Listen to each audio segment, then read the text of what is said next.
Onyo: usimwite mtoto wako majina haya kama unampenda kweli. Kuzaliwa kwa mtoto ni moja ya nyakati zenye furaha kubwa zaidi katika maisha ya binadamu katika tamaduni nyingi na ulimwenguni, na hususani katika maeneo ya Afrika. Jambo la kwanza linalofanyika baada ya mtoto kushusha pumzi ya kwanza duniani ni kumpatia jina.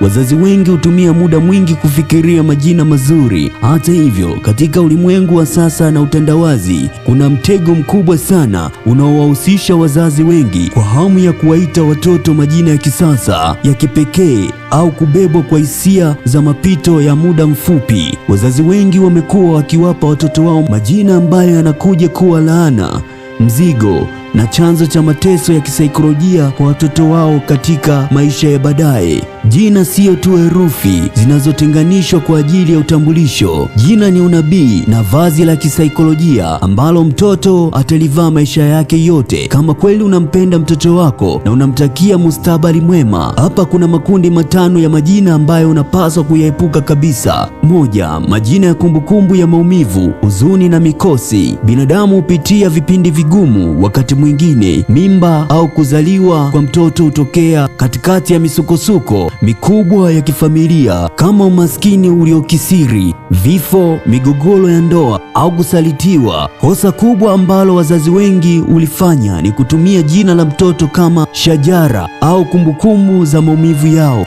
Mifano ya kuepuka: shida, matatizo, tabu, masikitiko, majuto, machungu, ndoto. Yaani usimwite mtoto wako kwa mtazamo asi. Kwa wengine ambao wanapenda kuita Kiingereza, unakuta mtoto wake anamuita pain, sorrows, grief, tears. Athari kwa mtoto mdogo: kila wakati mtoto huyu anapoitwa darasani au mbele za watu, jamii inakumbushwa matatizo kisaikolojia. Mtoto anaanza kukumbuka akiamini kwamba yeye ndiyo chanzo cha matatizo ya wazazi wake, au kwamba uwepo wake duniani umebeba nishati asi, negative energy. Mtoto huyu anaweza kujitenga na kukosa furaha ya asili. 2. Majina ya waasi au madikteta walioacha makovu duniani. Wakati mwingine kutafuta majina au nguvu au sauti nzito, baadhi ya wazazi huangukia kwenye majina ya viongozi wa kihistoria au wahusika wa kidini waliofanya ukatili mkubwa, umwagaji wa damu au uhaini.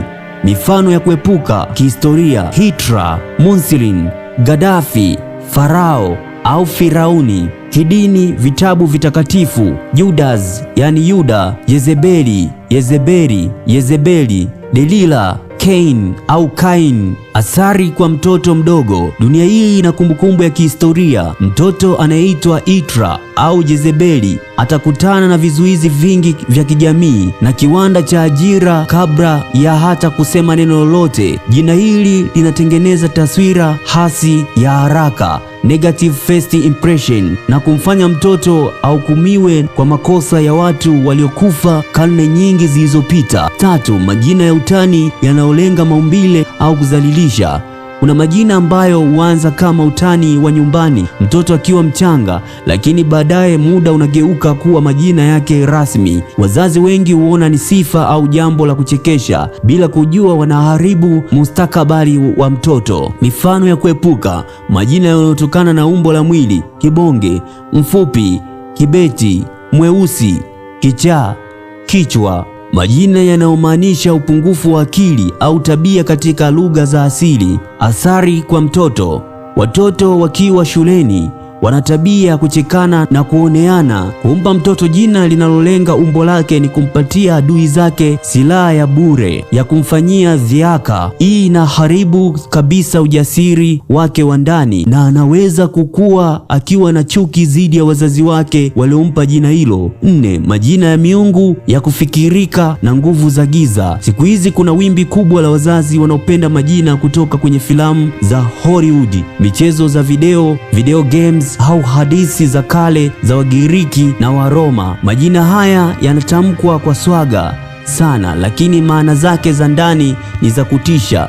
Mifano ya kuepuka: Lucifer, jina linalohusishwa moja kwa moja na shetani. Hades, mungu wa kuzimu wa Kigiriki. Ares, mungu wa vita na umwagaji damu. Majina ya wahusika wa filamu za kutisha au uchawi yanayovuma kwa muda.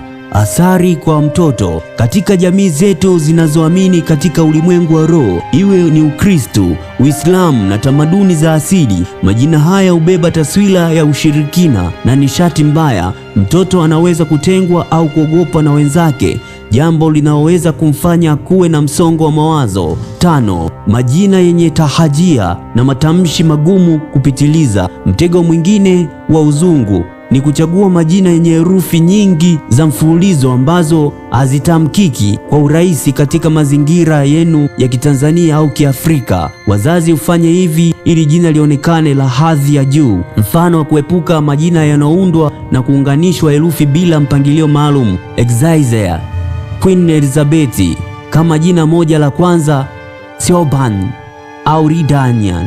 Athari kwa mtoto mdogo. Mtoto atatumia nusu ya maisha yake ya shule, kazini, akisahisha watu jinsi ya kutamka majina yake. Kibaya zaidi, makosa ya tahajia kwenye vyeti vya kuzaliwa, vyeti vya shule na nyaraka za kisheria kama pasi ya kusafiria na vitambulisho vya taifa vinaweza kumsababishia mapungufu makubwa, gharama kubwa ya kisheria hapo baadaye. Ushauri wa dhahabu kwa wazazi jinsi ya kuchagua jina bora. Kabla ya kufanya maamuzi ya mwisho na kumpa mtoto jina lako ambalo ataishi nalo maisha yake yote, hata wewe pindi ukiwa umekufa, pita katika hatua hizi 3 muhimu. 1. Fanya utafiti wa maana. Usikubali jina kwa sababu tu linasikika vizuri masikioni. Pengine umegoogle tu. Tafuta maana yake katika kamusi za lugha tofauti, Kiswahili, Kiingereza na lugha yenu ya asili. 2. Zingatia kesho ya mtoto. Jiulize, je, jina hili litamfaa mtoto wetu akiwa jaji mkuu, rais, mkurugenzi au kampuni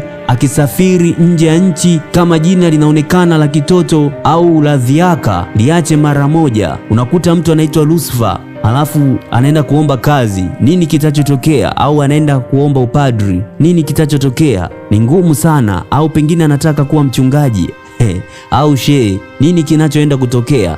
Moja kwa moja utakataliwa na maombi yako yatagoma. 3. Tafuta majina ya unabii mwema. Mpe mtoto wako jina linalobeba baraka, ushindi, amani na utajiri. Maneno yanaumba, na kila mtoto anapoitwa jina la heri, ndiyo baraka zinavyoshuka na kuanguka kwenye maisha yake. Kumbuka, jina la mtoto wako ni zawadi ya kwanza ya kudumu kwake. Hakikisha sio zawadi tu itakayomtesa, bali itayomfungulia milango ya mafanikio. Je, kuna jina lolote unafurahi au ulolifikiria kumpa mwanao? Je, ungependa tulichambue athari zake na za kisaikolojia? Liweke hapa chini katika maoni, tufanye uchambuzi. Na kipindi cha pili nitakufahamisha majina yapi ambayo unatakiwa kumuita mwanao. Usikose katika mwendelezo hii. Kumbuka kusubscribe ili kuwa mwanafamilia yetu. Dondosha comment hapo chini, kulike na kushare kwa wengine ili kupata updates zinazokuja. Asante na muwe na siku njema. Siku zote tunajitahidi kuwa bora zaidi ya jana. Asante.